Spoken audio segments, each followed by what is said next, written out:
am I under the illusion that this event will solve all of our problems, as poverty is a multi-dimensional topic. But I do want to be vulnerable for a minute. My hope is that we move beyond partisan politics tonight, and that the actions that we take after this conversation positively impacts the course of family stories. In Travis County, Democrats control most of our forms of government. So it is our responsibility to help the least of these and provide a voice to the voiceless. Poverty is one of the greatest challenges that we face. It knows no color, it knows no gender, knows no age, knows no sexual orientation, and knows no religion. Poverty leaves an impact and it affects us all. It's something that we must all work to end. Now, reports tell us that through advancement, someone maybe could leave poverty. And while poverty may not know color and it may not know gender, as in every other aspect of our society, it certainly has racial and gender dynamics. More likely than not, across America, minorities and women earn less than their white counterparts. As we think about the definition of poverty, there is no one definition. It could be someone that has retired, living on Social Security, and is currently or concerned about rising taxes. It could be the single parent that's working 2 jobs to put food on the table for kids at home. Or it could be someone who is living on the street tonight without a place to go or food to eat. So we must all come together. I believe that it takes a village to raise a child and make a community great. So let's be that community. There are so many issues to discuss. Kids in the CPS system, affordable housing, transportation, healthcare, quality food, education, our criminal justice system, tax appraisals, and so much more. But just imagine with me for a second, what could happen if all of our government entities were to come together and work alongside our nonprofit organizations, our faith-based groups, and our business community. These 4 pillars in the community could help to change the world, and hopefully we can do something here that can be replicated in other places. Imagine what could happen if our state leaders would stop talking religion and actually living religion.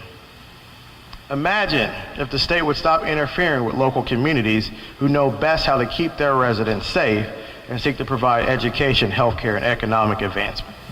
In more than 2 decades of nearly total control of state government, state leaders have not done enough to advance the cause of the less fortunate in our communities. So it is on us to step up to the plate and to make sure that when decisions are being made, we prioritize that are not at the table. And with that, we will begin with part 1 of our conversation, with talks from Councilmember Alvarez and Mayor Adler. So at this time, I will invite Councilmember Alvarez to come up and talk, and then after that, he'll be followed by Mayor Adler.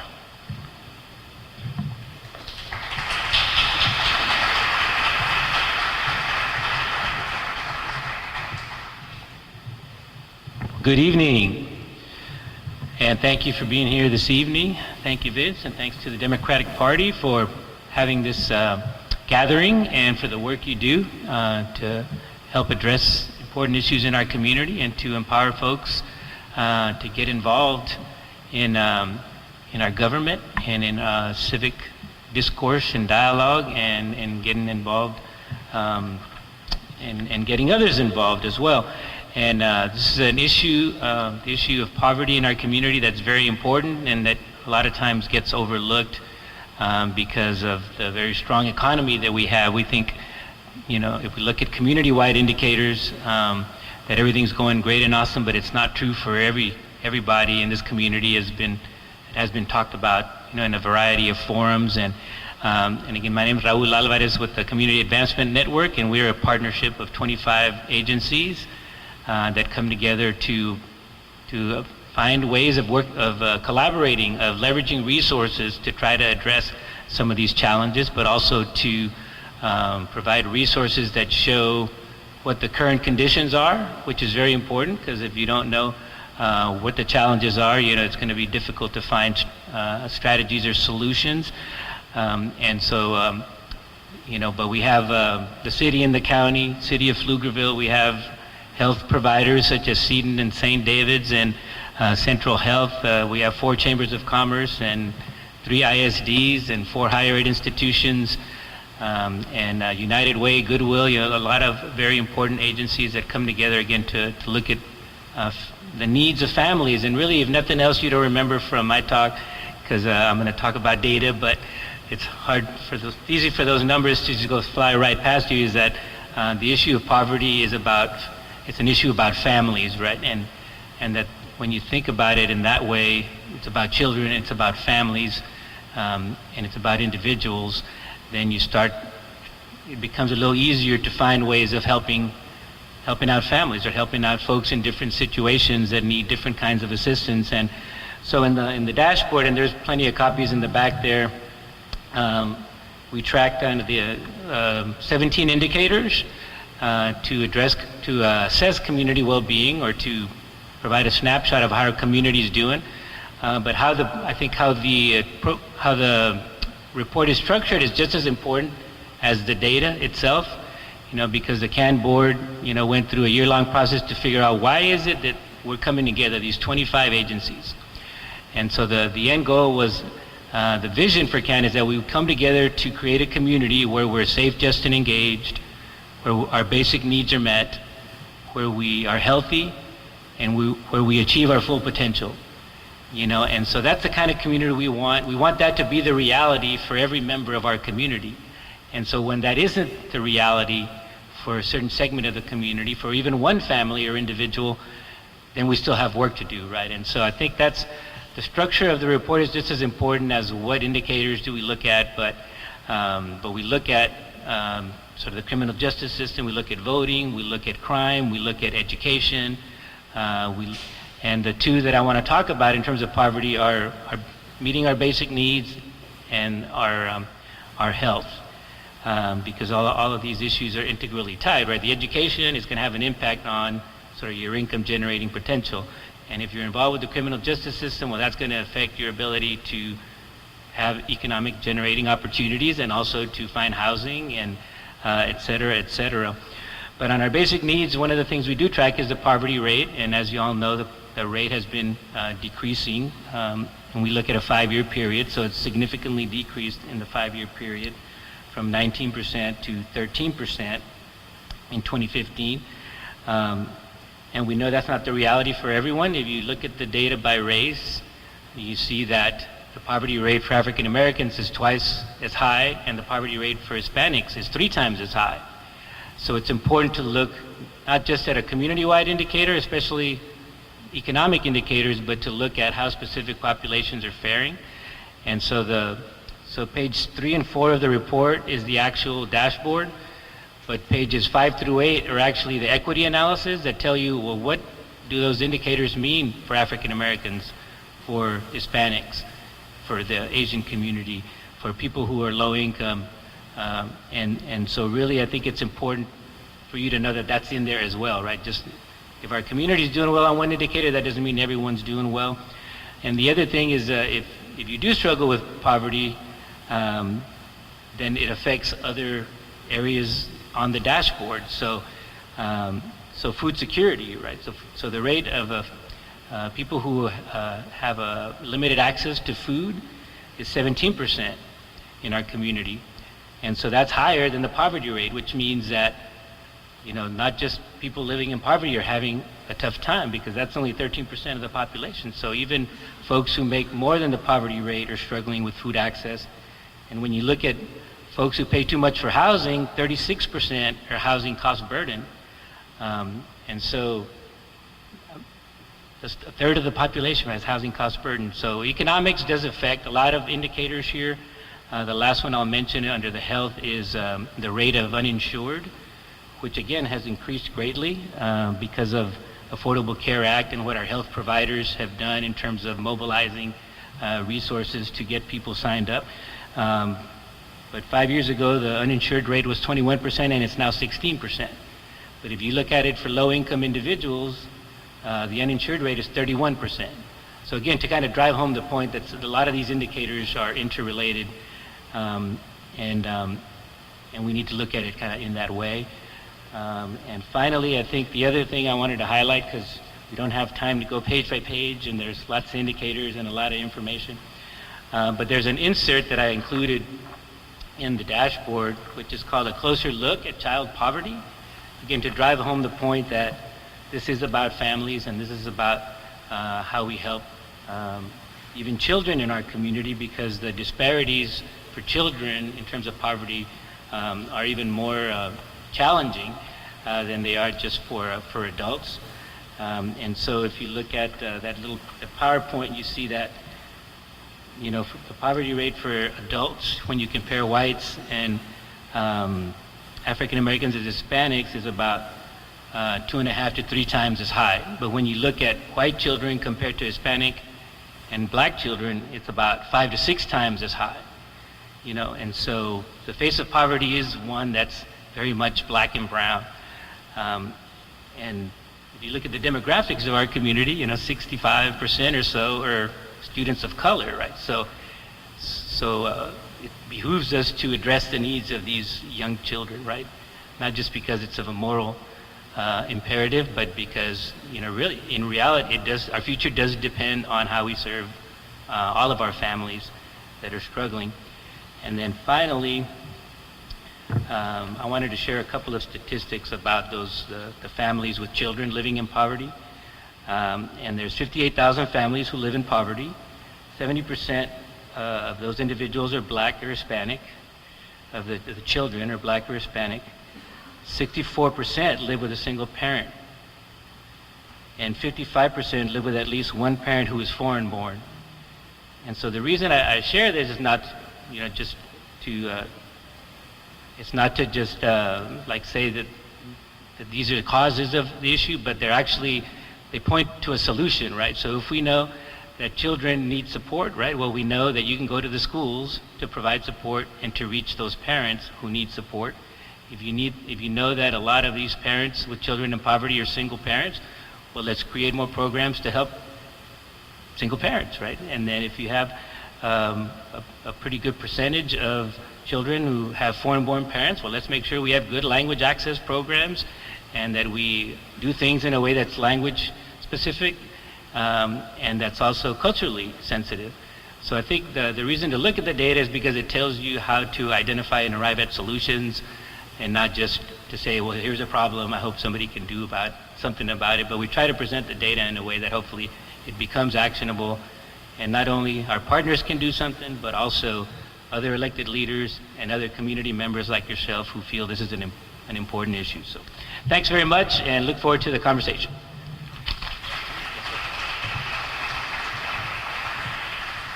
Well, thank you, ED Alvarez. I really appreciate that presentation. I wanted to start by giving you the data, the facts of what we have here in Travis County, Central Texas. So you all should have a dashboard. You can go at home and take a look at it. And at this time, I am pleased to introduce our mayor, Steve Adler.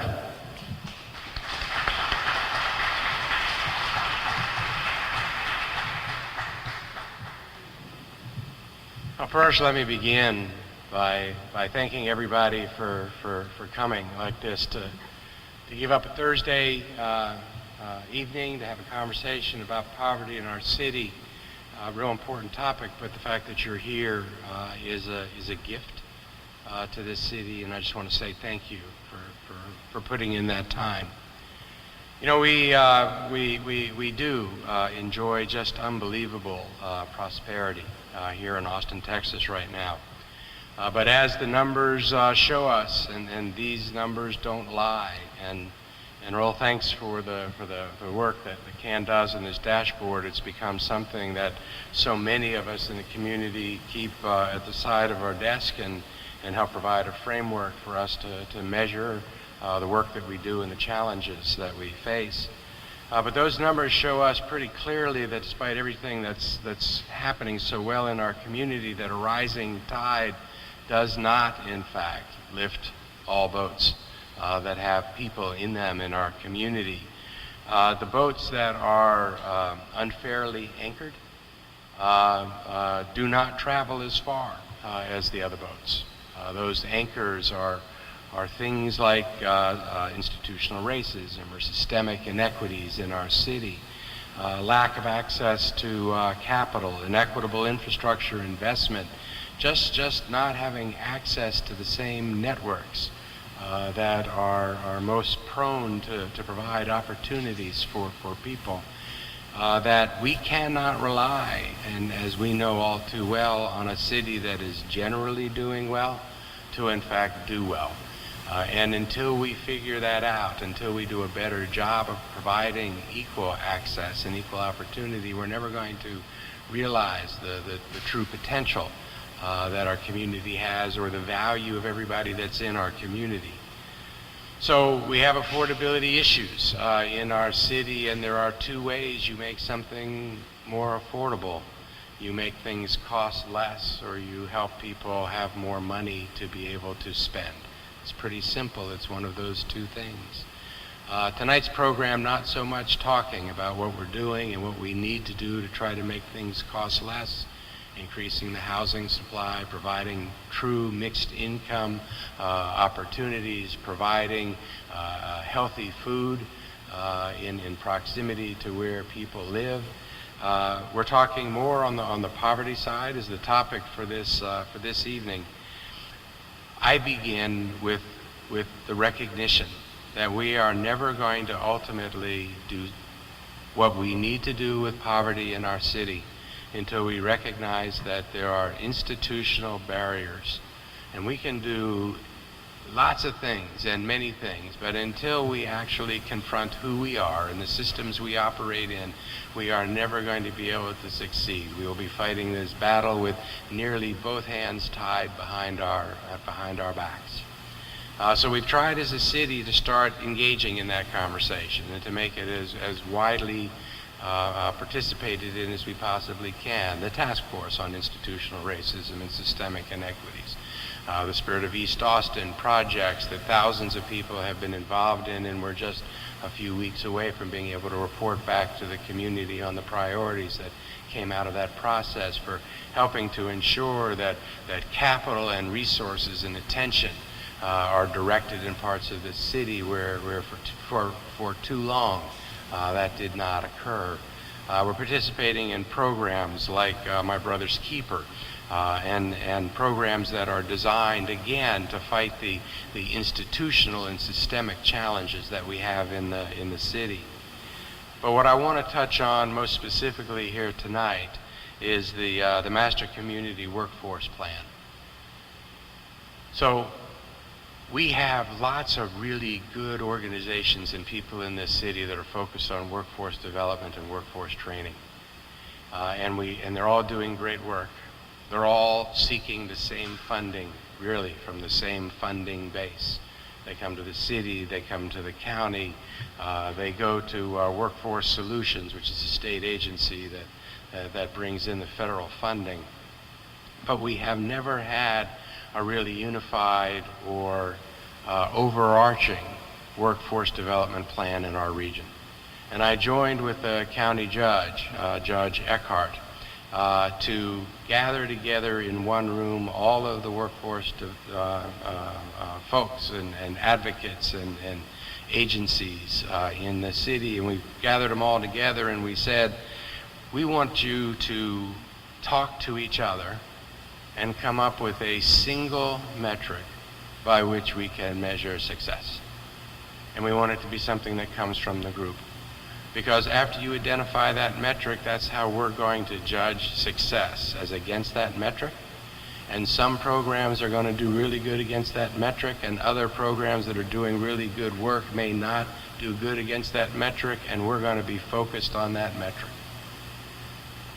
That's a tough assignment to give to people, because they have to look not only at what they think is the best thing to happen, but what it is that their agency does to help ensure that their agency continues to get funded.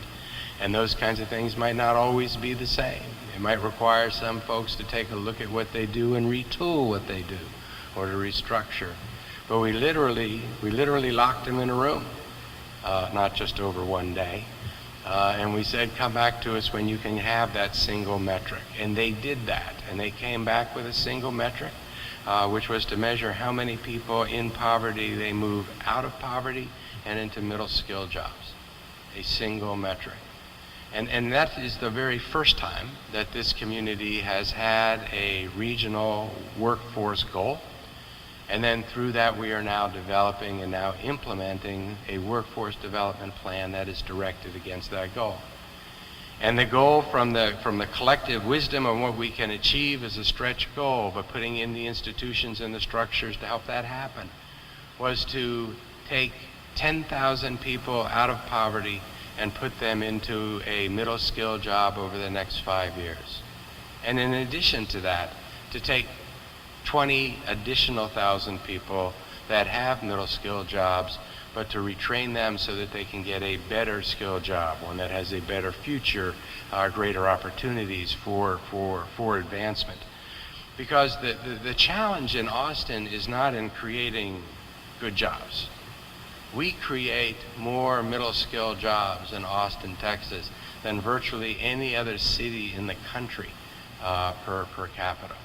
We do that part really well. But we have 40,000 job openings right now for people and 40,000 people who are looking for work and they don't match up. In fact, over the next several years, we're going to create an additional 60,000 middle skill jobs in the healthcare field, in the IT field, in the skilled trades. And unless we have our community, the people in our community, trained to take those jobs, we're going to continue to import people into our city to take those jobs, which is what we're doing right now. And that, as you might readily see, is self-defeating for us in this community on many levels. We shouldn't be importing people to take jobs that people who live in our community ought to be able to take. You know, the unemployment rate in our city is what, 3.2%, the lowest rate in the state, a full point lower than the state and the nation. 3% is considered to be full employment. So that's the community that we live now. But we have significant unemployment in this city among those folks that we need to have take these jobs, that need to be trained to take these jobs. And as suggested by Raul with the numbers that he has, our unemployment is clustered in communities of color in our city. We have 60,000 middle skill jobs that are going to be opening up. We have 76,000 people in our community that have jobs, that are part of the working poor in our city. They have jobs, they're diligently getting up every day and working hard, but they don't make a living wage. They're living at 200% of poverty level and below. These are hard workers. That just can't seem to get ahead because they're not in the best jobs for them to be able to be in. And our mission in this city is to match those people and the skills and their skills to the jobs that we have. The goal is pretty clear. People who live in Austin should be able to afford to live in Austin. And we have too great of our population that is struggling because they can't afford to live in this city, but they're trying. So that master community workforce plan is, kind of in the nitty-gritty for those that are really attuned to this stuff. And I figured that if you guys are showing up here on a Thursday night, probably something that would have meaning to you. But it is significant for this community to have that. That's going to require us to engage our employers and partners in our city in ways that have not happened before, because we have to create different pathways for people to be able to get those jobs. We need employers that are willing to create internships and apprenticeships in their programs so that they train people for the jobs that they have. We have people right now that go through workforce development in our city, successfully graduate, and then get a job that's not related to the training that they just went through. And that is problematic on several levels as well. So we're working right now. We have a lot of really good partners in Capital ID and Goodwill, the ACC, the Chamber of Commerce. We have a real exciting partnership that just developed between Apple and ACC. We have major employers like Samsung and Seton that are all in on helping to train the workforce that we have in the city, and it's going to take a lot more than that. It's going to take the participation as we have now with the Austin Regional Manufacturers Association. So the manufacturing industry that we have in our city, giving opportunities and opening new and different kinds of pathways for people, so that the traditional pathways where people immediately start looking for graduates from our colleges to find folks to fill those spots is not necessary. It makes it easy if you limit your search to that place, but it's not always the best place to find the people that need the jobs that can readily be filled. And we're trying to take a look at everything that we do with an eye to participating. And I'll give you one example of that, just because Commissioner Travillion is with us. Even before he was commissioner, when he was running to be commissioner, and we as a city were involved in that $720 million transportation bond that was approved by 60% of the voters a November ago. Jeff pointed out very accurately, I think, that $720 million transportation bond had the potential to be the biggest jobs program that this city has ever seen. We are now implementing the contracts to do the work on that $720 million bond. And contractors and subcontractors who are willing to create apprenticeships in skilled trades are getting a boost in the applications and in the competition to win the contracts to work on those jobs. Because if we work on those projects over the next 8 years and we don't leave our community with folks that have skills in trades that they didn't have before we started, then we've missed a great opportunity.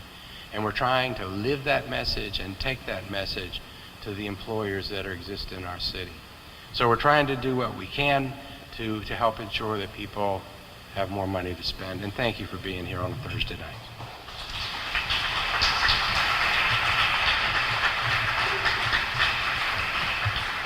How about another hand for Mayor Adler?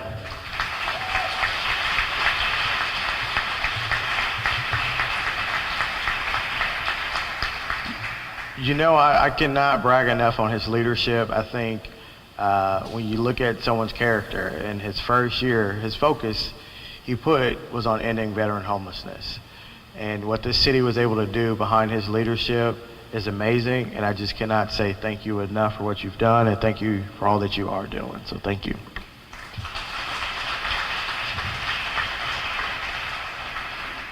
So we've heard the stats from Executive Director Alvarez. We've heard city perspective. Now we're going to go to Commissioner Jeff Travillion to provide us with a county perspective.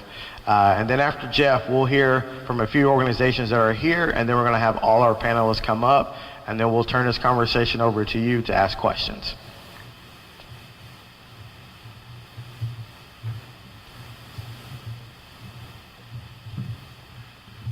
I guess I should start off by saying happy birthday.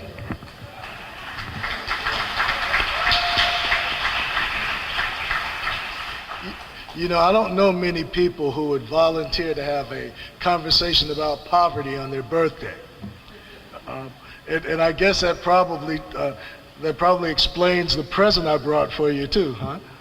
You know, all right, okay, bad joke, all right. First of all, I'm happy to participate in this type of forum because a lot of what happens in our communities happens because we don't understand and talk about our history. And a big part of our problem as it relates to poverty, in my opinion, is that we talk about it as a social construct rather than an economic construct. My grandfather used to say to me when I was a little boy that there are only 3 ways that you can have money, son. He said, you inherit it, you earn it, or you steal. And given the economic construct that has been the reality of a lot of us in Southern culture, we don't have the opportunity to to have inherited money from our parents. Because our parents were chronically underemployed, because our grandparents were chronically unemployed, then their children and their grandchildren don't have the economic benefits and opportunities that come from that. But we don't talk about that in polite society, and we have to.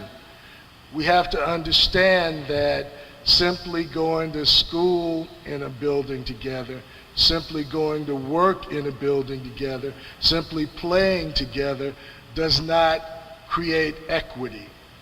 And that we have to guarantee that all folks who are intelligent and capable and hardworking earn what they're worth. And that has not been our history. And that is difficulty that's truth that we have to speak to, and we have to develop mechanisms to address that. How do we do that? Well, first of all, we look at the problems that confront us every day. Many people know that in 1928, a Negro district was drawn between 7th Street, 19th Street, which is now MLK, and Weberville. And not only was it built and you were told that, look, if you don't live where I tell you to live, we're not going to give you water, electricity, and we're not going to pick up your trash. So we lived in those areas, and actually, given the circumstances, did quite well. However, because that area was redlined, because capital was not invested in that area, because opportunities were not created in that area, the city that Austin is was not allowed to happen everywhere. How many people remember the concept of urban renewal? We call it urban removal. Because when you look at 12th Street and 11th Street, those areas were major economic corridors. And the entities that were built by underemployed people were destroyed by the larger community. What do I mean by that? How many people have been to the Highland Mall area? Did you all know that Highland Mall used to be owned by the St. John Regular Baptist Association? And in the latter 1950s, a developer came in and decided that this would be a great area to develop a new mall. Came to the St. John Association in 1956 and said, we want to buy your property from you. The moderator of that property said, no, we don't want to sell. It had an orphanage on it and a school on it. First, the orphanage was burnt. Then the school was burnt. And not a lawyer in town would represent St. John Regular Baptist Association. Had to get a lawyer from Dallas to come in. A physical taking of one of the most valuable pieces of property in Austin at the time. How many of you have heard that story? So we have to deal with a reality that we didn't get here by accident. And just like deliberate public policy moved us to certain places, just like the intervention of economic engines took certain parcels that were important, it's going to be deliberate public policy and deliberate investment that changes the trajectory of East Austin. What are the three biggest problems in East Austin right now? If you go on the other side of 183, there are about 3 bus routes. You know, you can take the 233 or the 237, and that'll get you out to Community First. It'll get you first to Overton School and Community First. If you want to go to the doctor, which is a 15-minute drive for most of us, it might take you 4 hours to get to your doctor downtown. In 2017, it is unacceptable. And it's going to have to be deliberate public policy that sits down and works with Capital Metro and demands that the service area of Capital Metro is put in the places where displaced Austinites who've lived here for 3 generations now reside. What's another problem in Precinct 1 in our area? No clinics. Where do you go to get health care? If we don't do a better job of using, whenever the city does a really good thing, when it works with AISD so that when a new school is built, the city determines whether or not it can build a rec center there, and it co-locates a rec center there. If a rec center is placed in a place like Pickle or in a place like Overton, then the school district does not have to build a gymnasium. That's a good thing. Saves taxpayers money. But the rec center doesn't have to build a cafeteria or a library. Saves taxpayers money. Co-locating facilities works. But we need to take every opportunity to do that. We need to use projects like the Austin project to put clinics into those schools, because we know that is the common denominator in our communities. Our kids must go to schools, so why don't we provide them the services that they need at those schools, particularly when there are no clinics around. Now, we've been working with the city, we've been working with Central Health, we've been working with UT Medical, and we're working now to put a clinic in 78724 or 78725. Those are the places that have the greatest medical need. When I moved here 30 years ago, the area of greatest medical need was 78702, right there between Airport, Chicon, right on MLK. Whatever was bad, if it was diabetes, if it was more strokes, if it was HIV and AIDS, whatever was worse was right there. Because that area has gentrified, meaning because capital has moved into that area, it has now become a dynamic, very nice community. But the people now, it is not because we have developed health solutions in 78702. It is because we have displaced families and put them in 78724 and 78725. We have to provide the access that is necessary for families to be healthy. And we have to transport them to work, to the doctor, and to the grocery store. When you describe Precinct 1, you can call it a transportation desert, you can call it a health desert, you can call it a food desert, you can call it just about any desert you can come up with. But it's going to be all of us working together to make change. How do we make that change? We have to start with public education. Our state has failed us. And I hate to tell you this, but they probably ain't gonna do too much better anytime soon. At the end of the day, if anybody's gonna change this, it's going to be us. So what must we do? I've been listening to this debate about, do we need a science academy? Should the science academy stay where it is? Should it go to another property? Okay. The science academy, if you look at the study that was done of it by the Harvard School of Education, it has been an ineffective desegregation remedy from the day that it opened. What we have to do is start from kindergarten through 12 and provide after-school programs that allow us to do our homework each and every day, to give our children a third meal. Do you know that 93% of the kids that go to Del Valley qualify for a third federally paid for meal? 93%, okay? And then we need to make sure that kids have a safe place to stay until their parents get home from work. When you look at study after study after study, what you find is the hours between 3 and 6 are the times when kids are tagging buildings, kids are shoplifting, kids are getting pregnant, etc. If we were to take that 3 o'clock to 6 o'clock hour, get homework done every day, give a third meal, and give enrichment opportunities for kids, I believe we would cut our dropout rate in half. And then we have to get meaningful work for our kids. Whether it is the summer programs that the city and the county pay for, I think they do a really good job, but we need to enlist the private sector in those jobs as well. When our kids are engaged, when our kids feel as if there is opportunity for them based on what they learn, those kids are our kids that are not getting in trouble.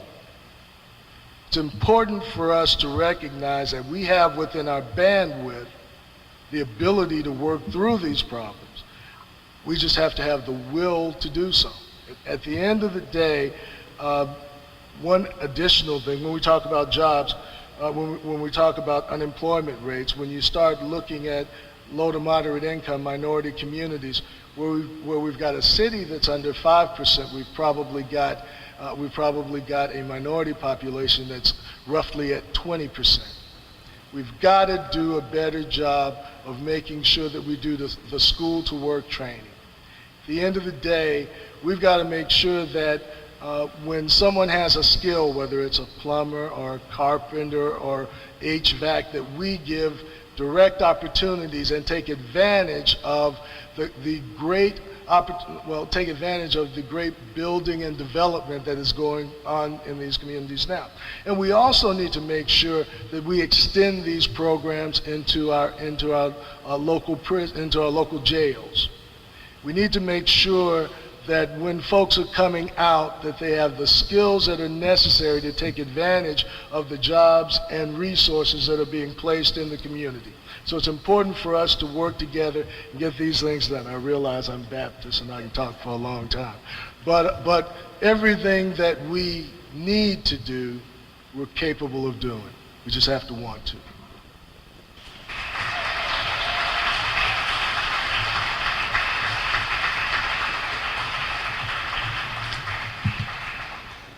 How about one more hand for Jeff Travillion?